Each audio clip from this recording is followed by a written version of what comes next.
Watik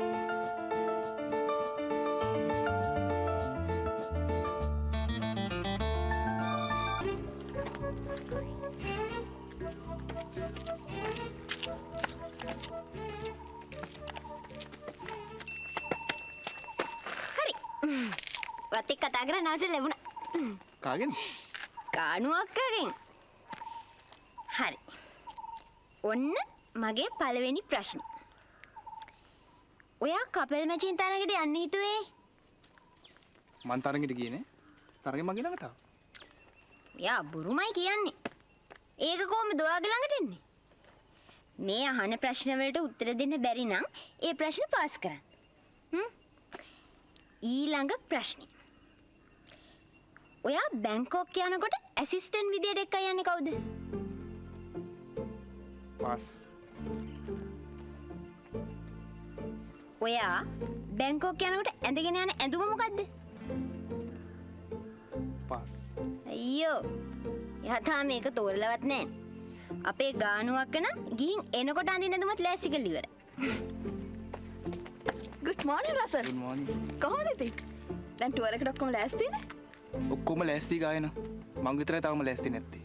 අයියෝ Russell, ඔහොම ඉඳලා හරියනවද? ඉක්මනට ලෑස්ති වෙන්න එපා. තව දවස් කීයද තියෙන්නේ? very sorry ගායන.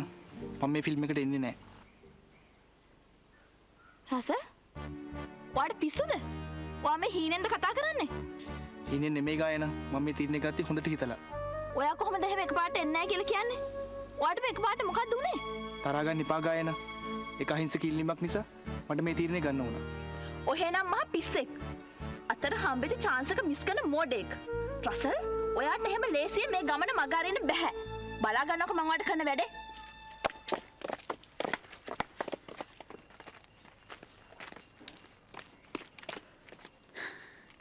මගේ අහිංසක ඉල්ලීම ඉෂ්ට කරාට ඔයාට ගොඩාක් ස්තුතියි.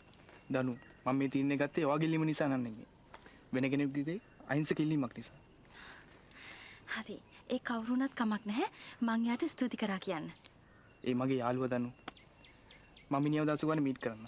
ඒක දනු කටින්ම කියන්න. මට යාව ඉක්මනටම මුණ ගස්සන්න.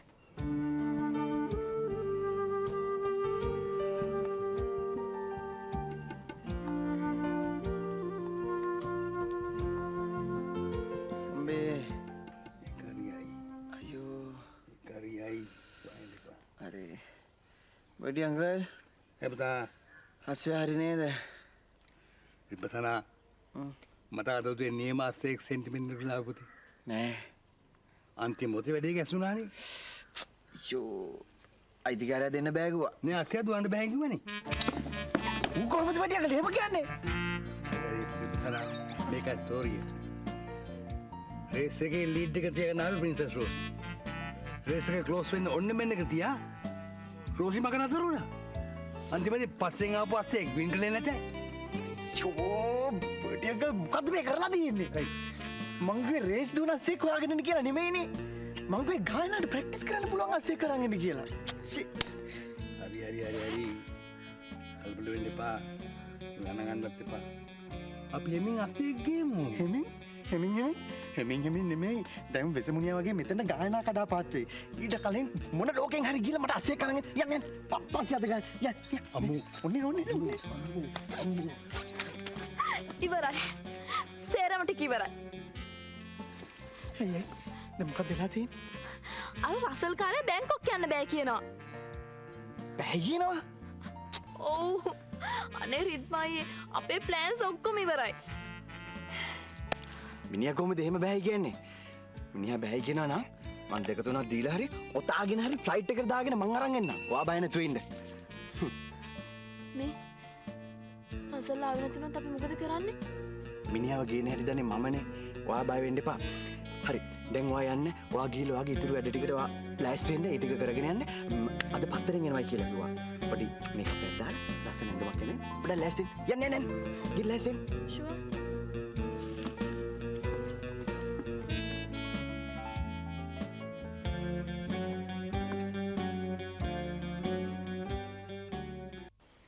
Sunny baby.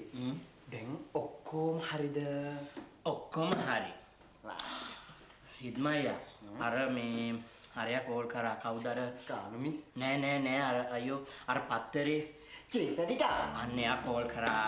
එයා කිව්වා අද අපේ ඉන්ටර්විව් එකට එවන්නේ එයාලගේ ඉන්න හොඳම ජර්නලිස්ට් කියලා. ගොඩ් කෝ තාම ගානු මිස් නෑනේ. අයියෝ ගානු මිස් ඕමද ඉන්ටර්විව් එකට ෆේස් කරන්නේ බලන්නකො අඩු ගානේ හරියට මේකප් එකවත් දාලා නෑ. මං ඉන්න හින්දා හොඳයි ඔක්කොටම. මේ කරන මේකප් එකක් ඉක්මනට කරන්න අර්ගොල්ලෝ අර එනවාට හරි කලබල වෙන්න එපා. මේ කොමින් වැඩ සහෝදරයා මෙච්චර ඉක්මනට තාම අක්කා ලෑස්තිත් නෑ. නෑ මං ආවේ අපොයින්ට්මන්ට් එක දාපු වෙලාවට. මට බෑ කවුරුත් ලෑස්ති නිකන් බලන්න. ලෑස්ති.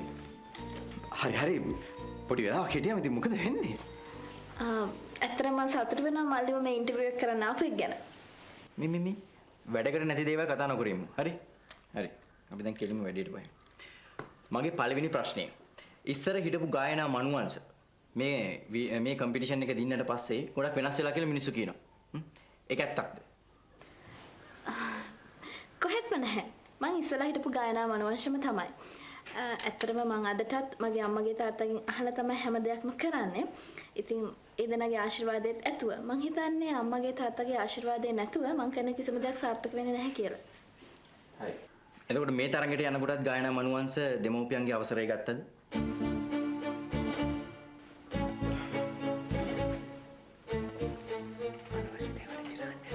මේ මං අහන්නේ මට ඕන ප්‍රශ්න. හරි. දැන් කියන්න මං අහපු අවසාන ප්‍රශ්නයට ගායනා මනුවංශික පිළිතුර මොකද්ද? ඇත්තටම මේකයි මේ වගේ තරගයකට ඉදිරිපත් වෙන්න මට කිසිම බලාපොරොත්තුවක් තිබුණේ නැහැ. ඉතින් මගේ අම්මයි තාත්තයි තමයි මට බල කරේ මේ තරගයට ඇප්ලිකේෂන් දාන්න කියලා. ඒ වෙලාවෙ ඉඳන් මට පුදුම සහයෝගයක් ලැබෙන්නේ ඒ දෙන්නගේ. ඒ දෙන්නගේ එකම හීනය වුණේ මම මේ තරගයේ කොහොම හරි ජයග්‍රහණය කරනවා දකින්න. ඉතින් මම ඒ හීනේ ඉෂ්ට කළා.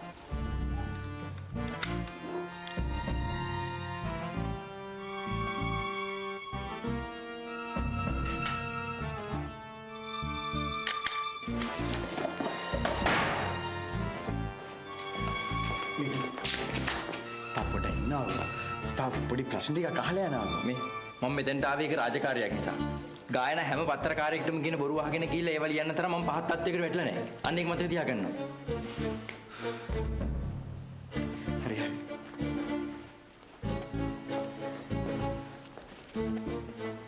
අම්මේ. එයි. තාත්තා බෙහෙත් බොන්නෙත් නැහැ. කායිකවත් කතා කරන්නෙත් නැහැ. මේ ගායනාගේ වැඩ දැකලා තාත්තා ඉන්නේ හරිම කලකිරීමෙන්. මට තාත්තා ගැන බයයි පුතේ. අම්ම කලබල වෙන්න එපා. මම බලන්නම්කෝ. කොහේ?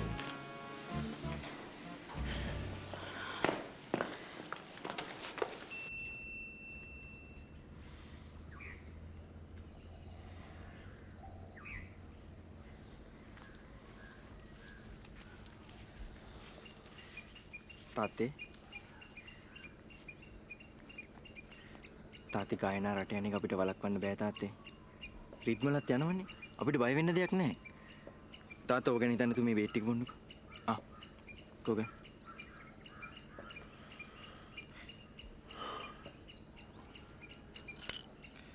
අදත්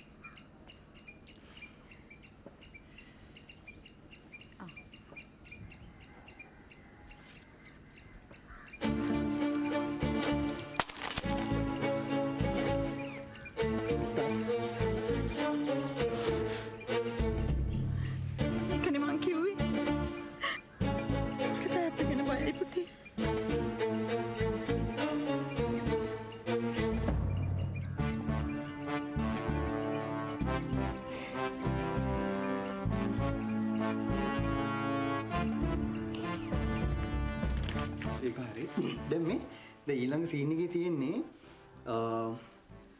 අශ්වේකුගේ පිටුවල නැගී හැටි දෙටි ලීලාවෙන් කඩුවෙද අතරගෙන මේ අශ්වේගේ පිටුවල යන සීන් එකක් තියෙන්නේ මොකක්ද අපි ඒකට ගන්න ඇඳුම මෙන්න මේක මේ සාරිය මේක ඔව් මෙයාගේ හැමට චෝක් එකට ගැලපෙනවා මේ නියම මැචින් සාරිය. මේක ගොඩක් වටින සාරි එකක්. මේක හොඳයි. මේ මිනිස්සුયો මේකේ තියෙන්නේ මඟුල් ගෙදරක යන සීන් එකක් නෙමෙයි. ඔය හිතුවද මේ සාරියක් ඇඳගෙන අශ්වයේ පිටුවට නැගලා මඟුල් ගෙදර යනවා කියලා? එහෙම එකක් නෙමෙයි මේකේ තියෙන්නේ සටන් බිමට යන සීන් එකක්. ඒකට හරියන එකක් බලන්න.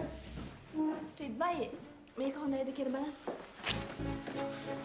හොඳයි. නියමයි. අනේ මේ අලුත් සාරිය එපා කියන්නේ මේ මයියේ. මොකද්ද මේ? නවත්තනවා. මම නෙවෙයි ඔයගොල්ලෝ මේක නවත්තන්න. විකාර වැඩ කරනවා. මේ කට්ටිය මේක තුල හදන තාත්තව මරගන්න. බලනවා කියලා තාත්තා නොකන ඔබ ඉන්න හැටි. ඉතින් තාත්තා නොකන ඔබ හිරේකට අපි මොනා කරන්නද? සහෝදරී දැන්වත් මේ විකඩන් වැඩ නවත්තනවා. නැත්තම් මේ ගෙදර ඉස්සරහට වෙන හැම දෙයකටම තමුසෙලා ඔක්කොටම වග කියන්න වෙයි. අන්න ඒක මතක තියාගන්නවා.